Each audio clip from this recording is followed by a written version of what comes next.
So, in order to start with the panel, I don't know if Karin and Marty, would you like to, because I didn't open the floor to both of you in the last session, would you like to give some general comments on this, or let's go?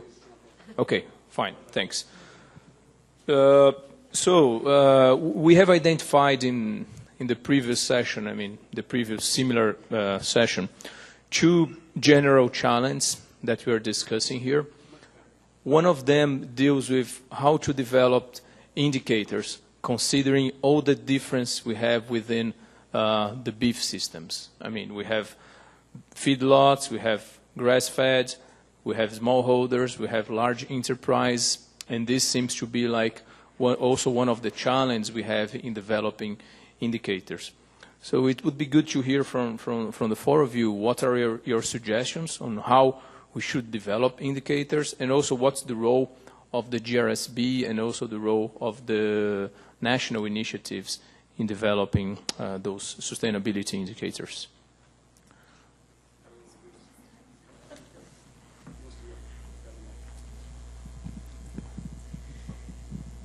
One of the observations I think that we made earlier was that there are, I think right now with beef there's a national roundtable approach being taken, and so really looking on a country basis how you develop indicators.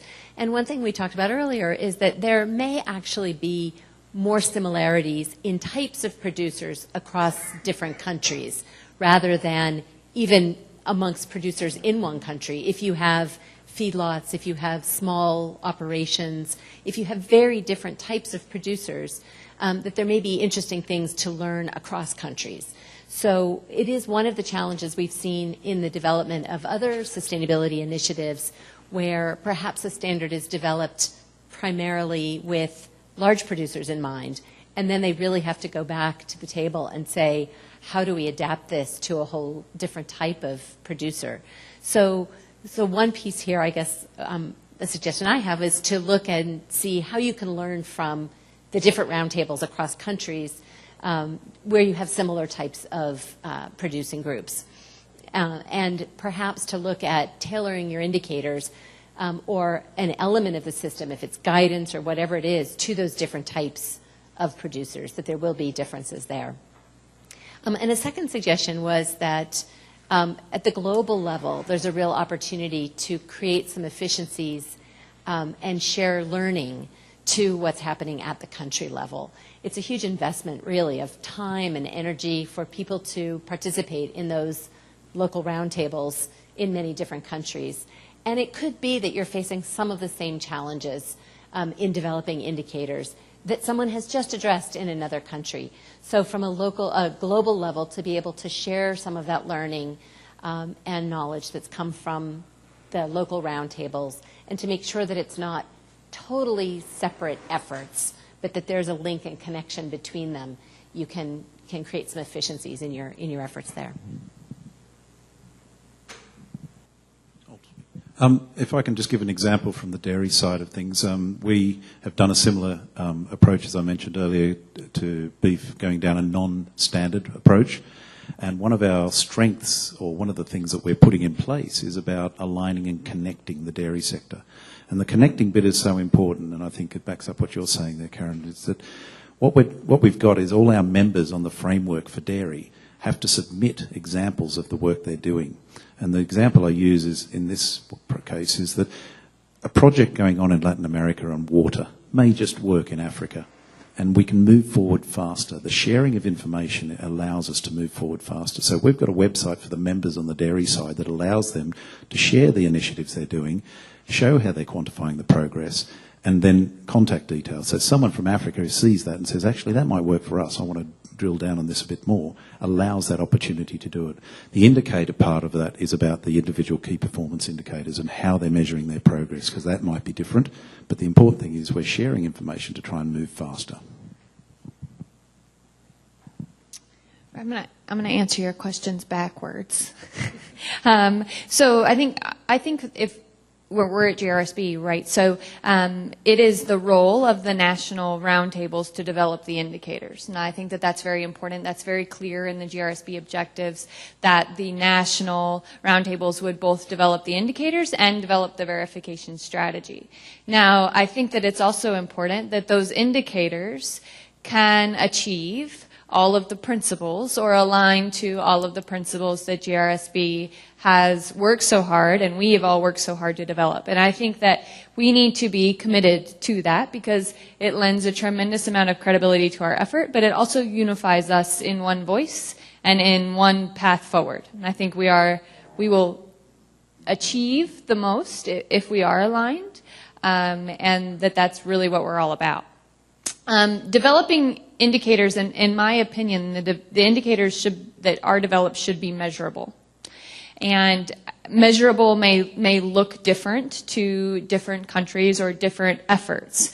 In the U.S., we've spent a lot of time on our life cycle assessment, and those to me are measurable indicators that we could align programs below that could then be verified. So let's use greenhouse gases, which of course we can't measure on farm, but we can measure through a life cycle assessment. But it may look different for a cow-calf producer to improve their greenhouse gas emissions than it may look for a retailer to improve their greenhouse gas emissions. And yet, as a value chain, we need to be able to improve our greenhouse gas emissions and report those indicator improvements to GRSB and how they hook. That would go into the natural resources principle, correct, and the efficiency and innovations principle. So that indicator then touches two principles. And you could then develop, I think the dairy industry has done a wonderful job. Right now they're at 2 indicators, and maybe that's okay for a national effort at first. Or maybe you want to establish all of the measurable indicators and then focus on 1 or 2 or 3, or to Brian's point, whatever feels manageable. But I think that showing that, the other thing we have to do as regional roundtables is this verification piece. And that's going to look different for every segment of our value chain. And we then need to make sure that those programs that are segment specific match the criteria for GRSB and answer those criteria that we've aligned to. So that's sort of my vision as a way to move forward. And I'll pass it to Dr. Matlock. Thank you. I agree with all of my panelists and their perspectives.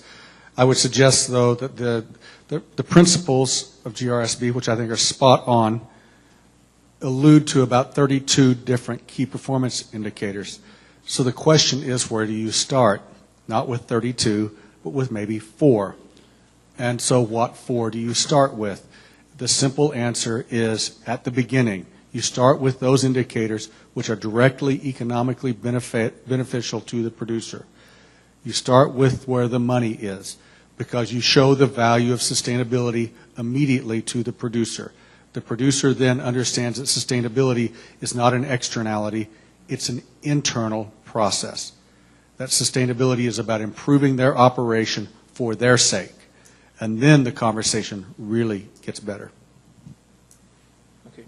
Thanks, panel. So just building on that, I mean, the continuation after developing the indicators, you need to develop a system to show compliance. I mean, how are the producers, how are they going to comply on a credible way to those indicators or to the PNC?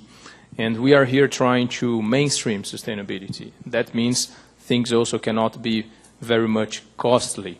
So I would like to hear from you also some of your ideas on how can we develop credible compliance or against the indicators on a not so costly process. Should we work with third-party certification, with governments, with producer support program, everything together so that we can, at the end, have a certain guarantee that the beef is produced according to the indicators? I'll take the first stab. We have discussed this extensively in the U.S., and our challenge is to somehow create value that is not being driven in the traditional sense, so down the market from the consumer as an ask, right? And the other point that's challenging, and somebody who was discussing my talk at the break brought this up, And it's true that we don't have a specific problem when it comes to sustainability, right? So in the United States, the best example is we had an injection site lesion problem where people were giving injections, producers were giving injections in the rump. And that was a problem, right? Because part of that carcass is now not utilized. And so there was a value proposition to be made. And we started out saying give vaccinations, give shots in the neck, because that's a less quality carcass area. But we had a problem to fix, right? We had something to fix, and it was related to the truly dollars and cents. So to Marty's earlier point, sustainability is a little bit different. It's more holistic. And as we maybe improve, I don't know, water use or something, maybe their water bill goes down, or you know, it's less there's a problem and more intuitive and about creative value creation. So in the U.S., we're actually looking at this right now through a producer education lens, because we have to start somewhere. And we hope that through technology, we can empower ranchers with additional data or knowledge that they may not have to manage their operations more efficiently, in the sense, basically creating a dollar amount or a value that they would then retain to their bottom line. So that's how we've tried to look at it, but it's a very challenging topic.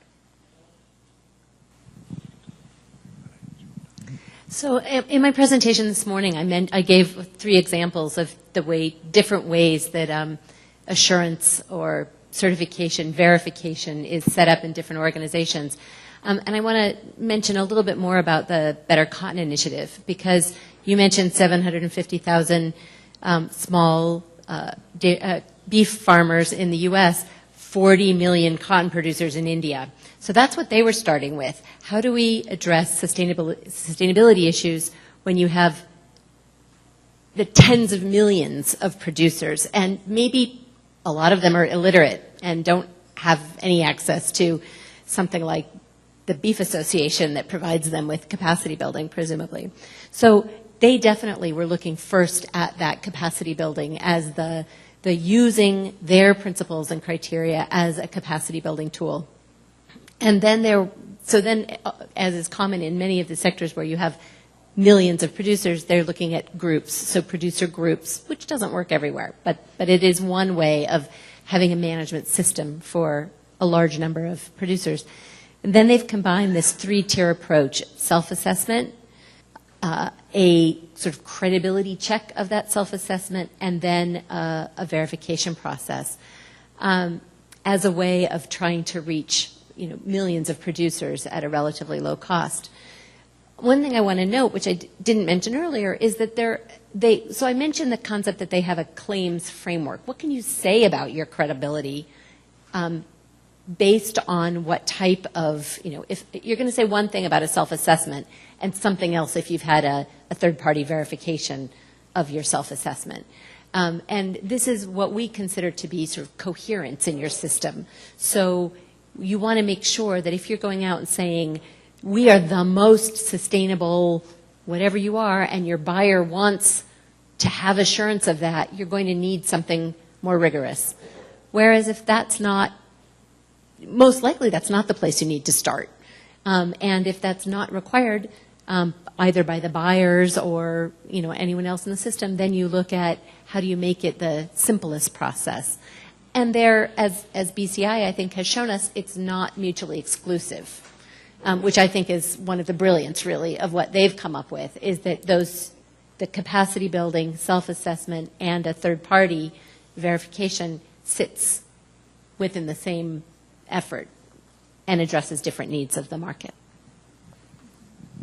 I think this just shows the potential benefits of a multi-stakeholder approach as well.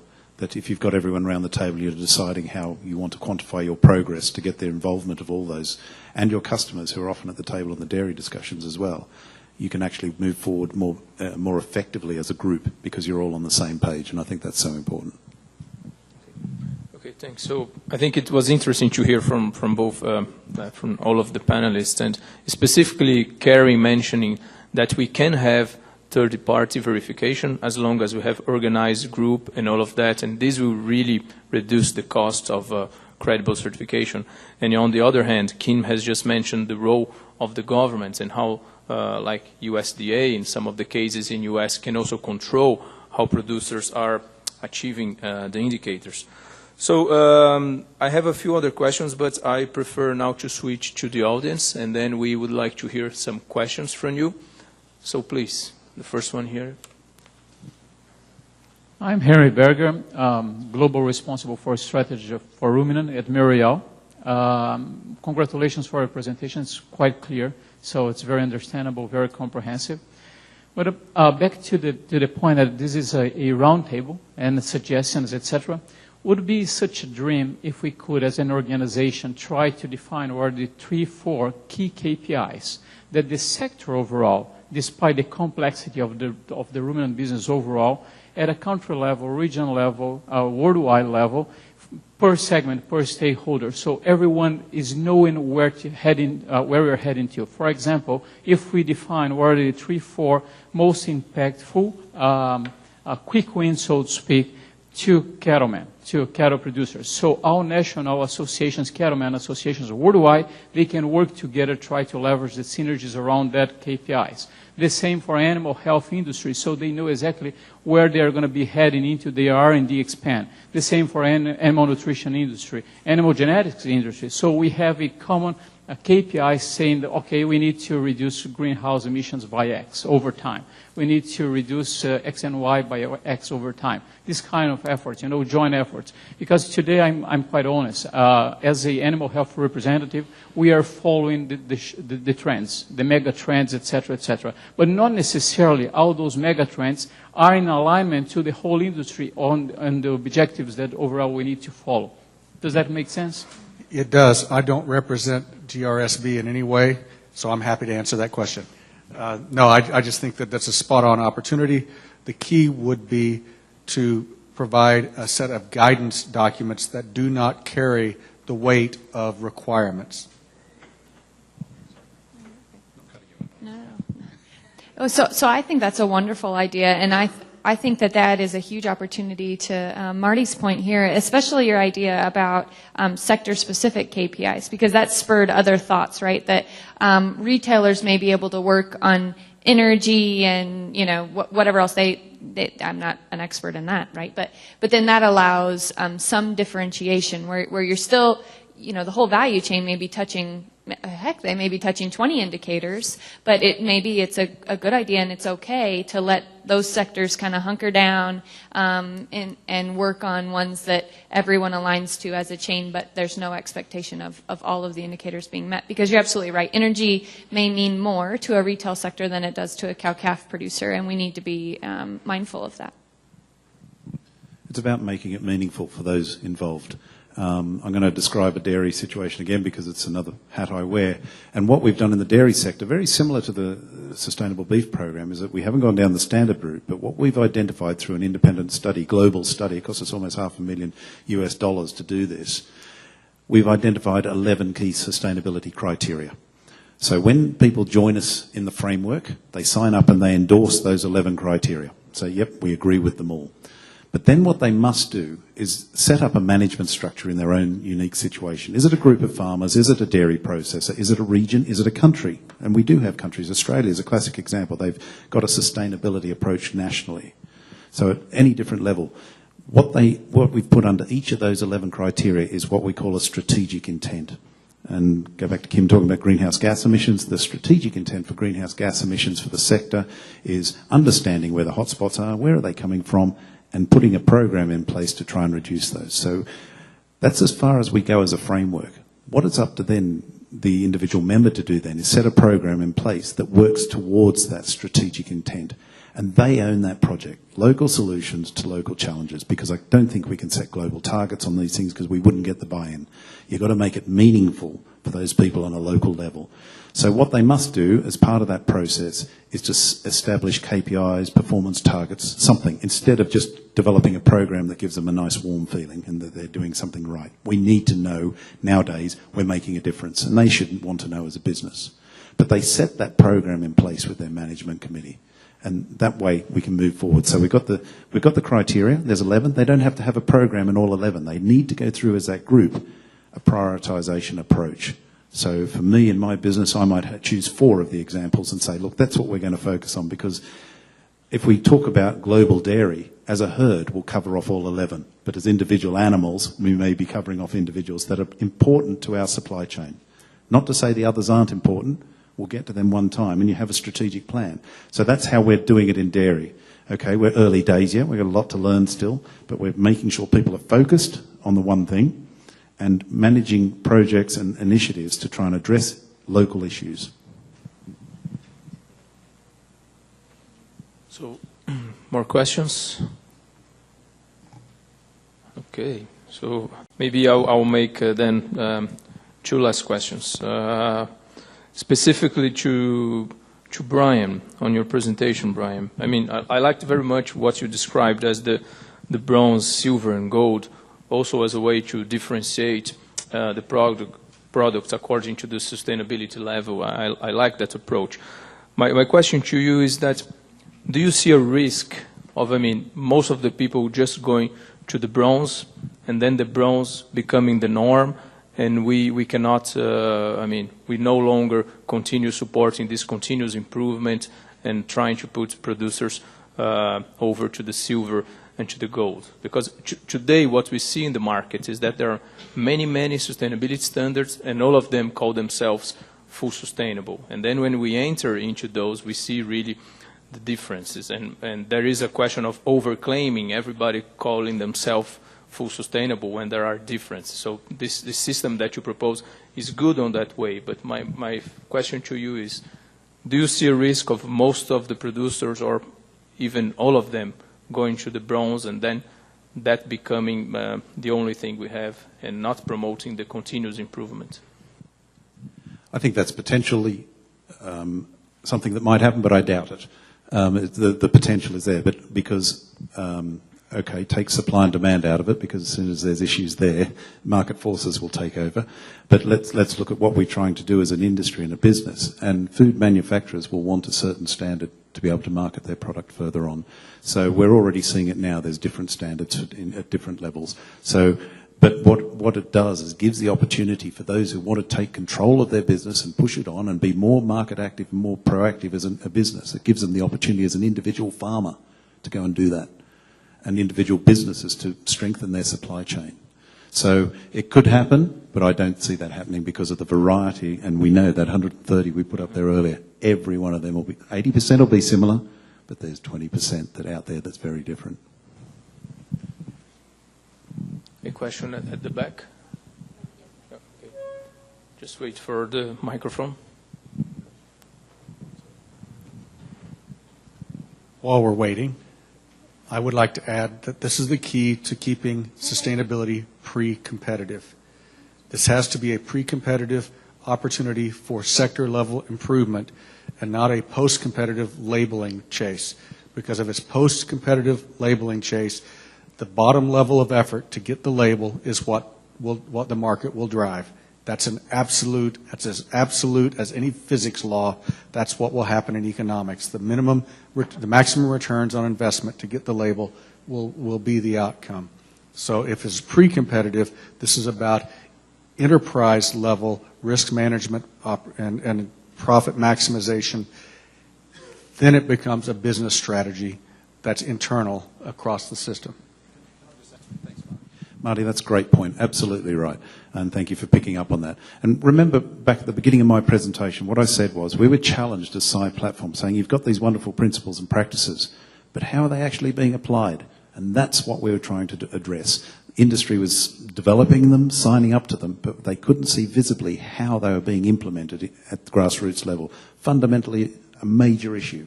And that's what we had to try and address. Hello. Luis Amaral, I'm the head of CSR for Rabobank in Brazil. Mike, we have been discussing a bit of the performance part of the standard, so how to set that. And I think GRSB has pretty clear that it's up to the principles and criteria, whereas the indicators are up to the local initiatives. But I'd like to bring up a little bit what the previous question that Cassio had, and I think was touched a bit on the BCI discussion. What are your visions on GRSB role on the quality assurance standard? Meaning you usually have two, one which is the actual performance or the actions that you have to take, and then the other one is the quality assurance. So is it third-party verification or certification or self-assessment and etc.? Because I think that's something that is not yet clear on GRSB what its approach will be towards that. So I'd like to hear from your perspectives as you're implementing your local processes, what's your vision that GRSB position should be on that regard? In the United States, working with Field to Market, the Alliance for Sustainable Agriculture, struggling with that issue, we made a strategic decision to engage ISEAL as that organization to help us solve that challenge. So you have the answer is with Karin. Well, I think we must need a drink at this point. No? I think I'll go back to the point of what do you need to communicate to who, and what level of assurance do the buyers need to be confident in where their product is coming from. And I would, I guess, add one more layer of complexity to that, which is that in some parts of the world, the confidence that you get from a self-declaration might be greater than in other parts of the world. And some producers are better organized in some parts of the world than in others, and therefore better able to self-organize to deliver real impacts.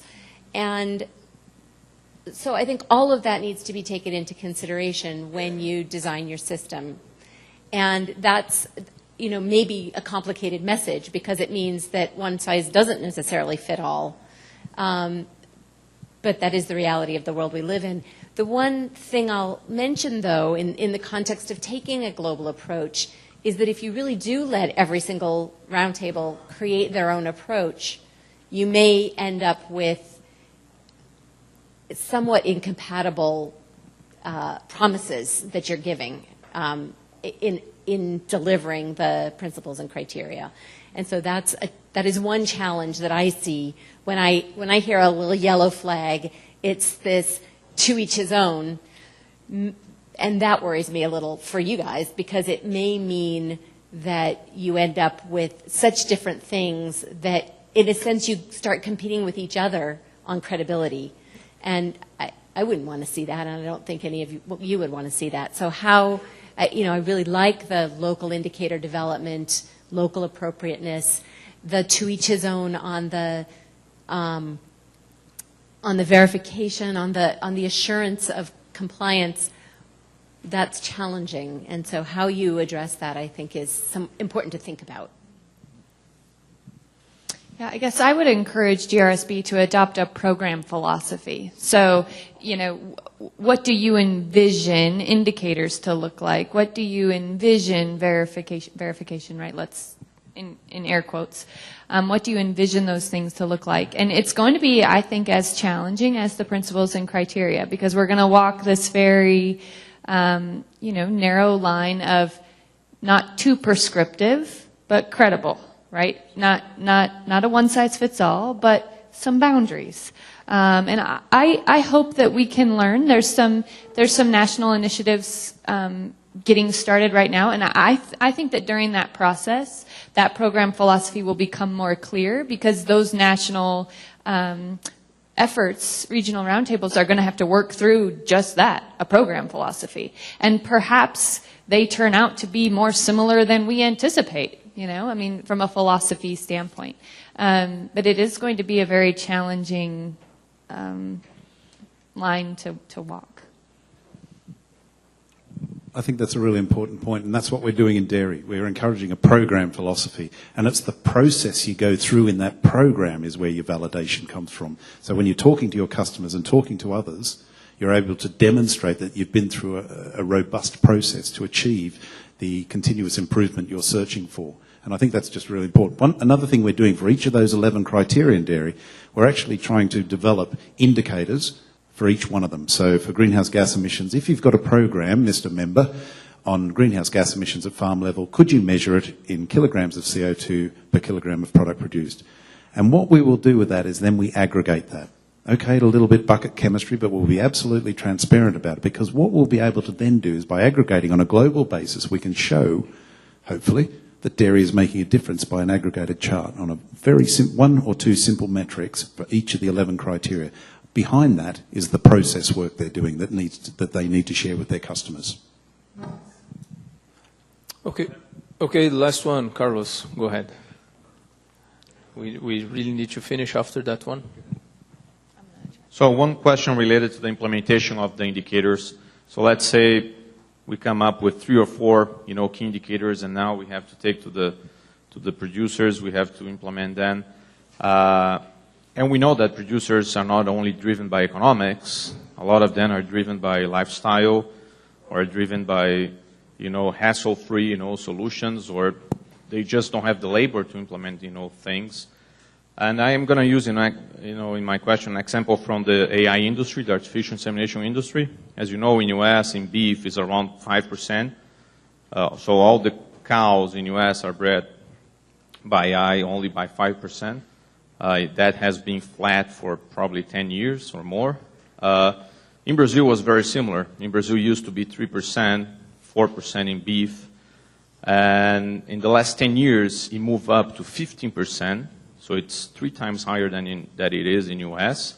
with beef ranches that are much bigger and in more difficult areas with less infrastructure than they are in U.S. and they keep growing by double digit. And do you know why is that? Because here the industry offer a hassle-free solution. They go to the producers, they show the economic value, and they have teams of people that go into the farm, they do the implementation, they take the nitrogen tank, they take the semen. The producer doesn't have to buy anything. They only pay by pregnant cows they get by the end. And that model is now kicking in U.S. and with very, very good results, and when you ask, a beef rancher and you ask why you don't use AI, and you show the economic benefits of that, they say, oh, I just don't have the labor, or I don't want to go to the hassle of implementing AI. Although I believe in what you're showing me, I believe that it would bring efficiencies, it would improve my business. So in implementing those indicators, we always rely on producers to start to measure, to start to implement that. And what about thinking more creative solutions where other players of the industry, like for instance, input suppliers, like the animal health companies, the seed companies, the genetic companies, could offer those hassle-free solutions, and they would be the agents of change. They would be the ones applying those technologies and measuring the results, or even keep monitoring the indicators for the farmers without asking the producers to do it themselves. So what do you think about that? Is it too crazy of idea? No, I would suggest that one of the biggest barriers to system-wide improvement of any enterprise is this thing we call process entropy. That every process, production of agricultural products, beef, soybeans, whatever, the producers have a certain way of doing things, and change is difficult to accomplish because of that persistence of doing the same thing every year. That's inherent in any industry. It's not just agriculture, but it seems to be worse in agriculture, partially by the generational nature of agriculture. We do it the way our daddies did it, and that makes it hard to change. You need a disruptive technology like AI to change that. And in many sustainability metrics, we only have incremental activities. Do a little less of that, a little more of the other. And those incremental tasks are hard to maintain this trajectory for without some external influence. So you're absolutely right. That's where the opportunity for innovation in process and technology is so real. And that's why organizations like this, and that's why sector-level organizations at the nation level are so valuable, because you learn from each other where those technology opportunities are. And I see that as a real benefit for these global roundtables, is because we learn from each other the innovations that are emerging in one place or another. Those breakthrough, disruptive technologies, and they don't have to be transformative. They're just enough to make you change. That's what you're looking for. Just enough economic value to make you do something differently. How many pennies on the pound do you have to make to change your practices? That's a fundamental question. And it's not just one penny. It usually takes many pennies to make you change your practice.